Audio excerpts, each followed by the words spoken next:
different than the Islamic world, you need to understand the history of Islam.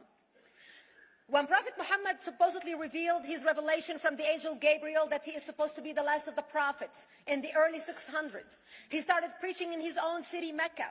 He tried to recruit friends and followers to be able to spread his religion. And he tried for 12 years and failed. And after 12 years, he was only able to recruit his immediate family and friends. So he decided, if I go to Medina, which was the Jewish hub of Arabia, the business hub where the Jews lived, if I go there and preach my religion to them, if they accept me, that will buy me respect and stature between my own people, and they will accept me. So Prophet Muhammad started borrowing a lot from the Old Testament to make his religion more palpable to the Jews, to make it a lot similar. This is why you see a lot of similarities between Judaism and Islam. For example, Jews don't eat pigs, Muslims don't eat pigs. Jews pray a few times a day, Muslims pray a few times a day. Jews fast on Yom Kippur, Muslims fast on Ramadan. And this is why you started seeing a lot of good writing in the beginning of the Quran when Prophet Muhammad was saying all the good things about the people of the book. He took his message and went to Medina trying to recruit the Jews, talking about the people of the book, talking about how similar the two religions are. When they refused to accept him and follow him as the last of the prophet, that's when he turned against them and started killing them and started expelling them.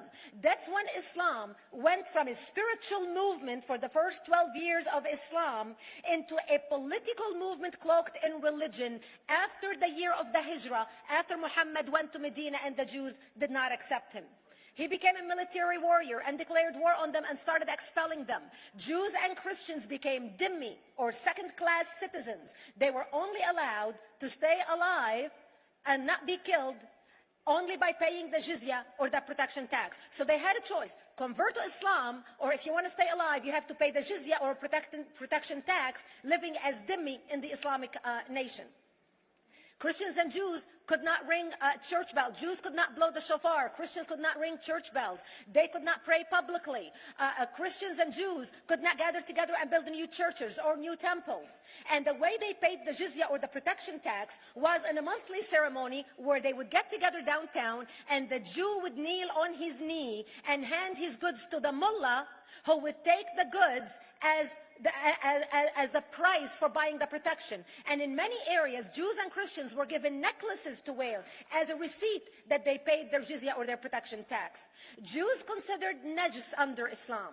Najis is bodily fluid. Najis is garbage. Najis is dogs. Najis is dirty. So Christians and Jews were treated as second-class citizens. Islam continued to grow. As Islam grew, more people became dhimmi or second-class citizens. Jews and Christians were given identifiable clothing. The yellow star, which was given to the Jews that most people think is a German invention. It was actually an Islamic invention in the 9th century in Iraq by the second Khalif, Khalif al-Mutawakkil of Iraq, who invented the yellow star for the Jews to be identified as they walked down the street. Because Jews were considered najis, if a Muslim man or a Jew walked on the same side of the street, the Jew had to cross the other side so the Muslim man can walk, so he's not dirtied by the filth of the Jew. Christians were given the zunnar, the belt, which most of you men are wearing right now. That was an Islamic invention for the Christians. Islam continued to grow. They went all the way to Jerusalem. They conquered Jerusalem. Christians couldn't ring their church bells in Jerusalem. The Pope in Rome in 1090 told the Christians, how could you sit idly by and allow your brethren to suffer like this in the Holy Land? You need to go liberate the Christians. You need to go help the Christians. That's why the Crusaders were launched. The Crusaders were not launched because they just felt like waking up in the morning and going and converting a bunch of Muslims or beheading them. The Crusaders were launched to liberate Jerusalem.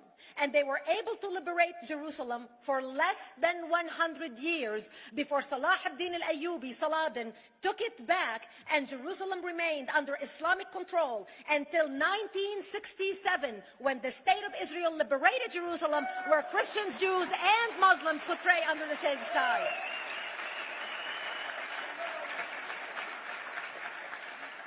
The Crusaders continued fighting Islam, and for 300 years they tried and failed. And by the 1300s, the Crusaders disappeared because they could not win against Islam. Islam continued to expand. They went all the way to Central Europe. They went all the way to China. They went to India. They conquered Spain. They changed the name of Spain from Spain to Andalusia. And they started, as they advanced, as they conquered more nations, more people paid the jizya or the protection tax. And this is how the Islamic Empire grew. It went all the way until they was stopped at the gates of Vienna on 9/11. 9/11 is not a date that Osama bin Laden just picked out of a hat. 9/11 is a symbolic date in the Islamic calendar. By the 1600s, Islam had covered more of the earth's surface than the Roman Empire did at its peak. Between the 1600s and the 1800s, the Europeans were experiencing the European Industrial Revolution, where the Europeans were able to invent products on factory lines, where they are able to make money and sell products, which gave them the money to build a strong army in order to fight the Muslims. And that's how they were able to stop them at the gates of Vienna on 9/11. The Europeans started the pushback against Islam. They pushed them out of Europe. They pushed them out of all the way to the Middle East and North Africa. By 1924, the Islamic Empire ended. In 1924, the Islamic Caliphate ended in Turkey by President Ataturk, who was a secularist. He ended the Islamic Empire, and he gave women rights to vote. He gave women a right to an education, a right to work, a right to choose a husband. He forbid women from wearing the hijab. He forbid men from wearing the beard. The Muslims hate him so much that they consider him a Jewish agent, because they believe that his mother in her bloodline was Jewish, and that was the influence on Ataturk.